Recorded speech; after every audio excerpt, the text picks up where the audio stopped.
नमस्कार दोस्तों, welcome to our YouTube channel Shraddha Mallik. Akbar और बीरबल का मजेदार किस्सा, दूज का चांद। एक बार बीरबल काबुल की यात्रा पर गया।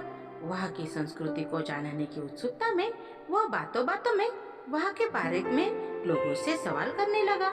कुछ लोगों को बीरबल की बातें ये सुनकर शक हो गया कि वो किसी राज्य का भेदिया है। उन्होंने ये बात काबुल के शहंशाह के कानों तक पहुँचा दी। काबुल के शहंशाह ने बिना देर किए बीरबल को गिरफ्तार करने सैनिकों की टुकड़ी भेज दी। बीरबल को गिरफ्तार करके काबुल के शहंशाह के सामने पेश किया गया। काबुल के शहंशाह ने बीरबल से पूछा, कौन हो तुम? हमारे राज्य में क्या कर रहे हो? बीरबल ने उत्तर दिया, हुजूर, मैं एक यात्री हूँ। भिन्न भिन्न देशों का भ्रमण करना और वहाँ की संस्कृति के बारे में जानने का मुझे शौक है। किस देश के निवासी हो तुम और तुम कौन है तुम्हारे राजा? काबुल के शहंशाह ने प्रश्न किया। हुजूर, मैं हिंदुस्तान का निवासी हूँ और वहाँ के शहंशाह जलालुद्दीन अकबर है।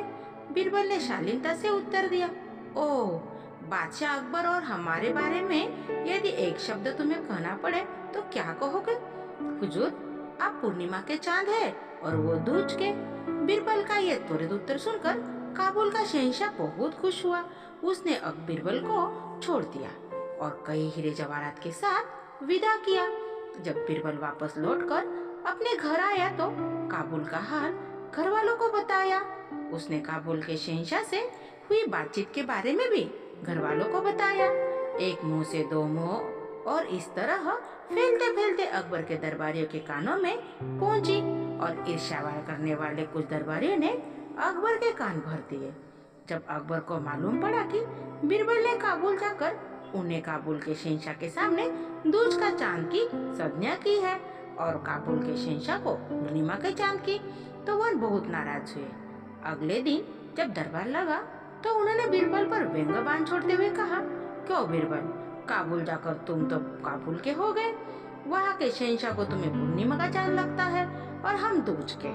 तो फिर तुम हमारे दरबार में क्या कर रहे हो? जिसकी बड़ाई करते हो उसी के दरबार में रहो। बीरबल समझ गया कि दरबारियों ने अकबर के कान भर दिए हैं। उसने तुरंत उत्तर दिया, हुजूर, पहले आप मेरी बात तो सुन लीजिए, फिर कोई निष्कर्ष निकालिए। पूर्णिमा का चांद आकार में चाहे कितना ही बड़ा क्यों न हो, प्रतिदिन घटता चला जाता है और अमावस्या के दिन पूरा अदृश्य हो जाता है। लेकिन दूज का चांद प्रतिदिन बढ़ता जाता है। पूर्णिमा का चांद एक दिन चमकता है और दूज का चांद पूरे पखवाड़े में। अब बताइए, बड़ाई किसकी हुई? मैंने तो यही कहा कि एक दिन प्रतिदिन का आपका पराक्रम, साम्राज्य और यश बढ़ता रहे। बीरबल की बात सुनकर अकबर की नाराजगी खत्म हो गई और उन्होंने बीरबल को नई कई वस्त्र आभूषण उपहार में दिए। इधर ईर्ष्या करने वाले दरबारी अपना मुआवजा लेकर रह गए। Thank you. Please like, share and subscribe.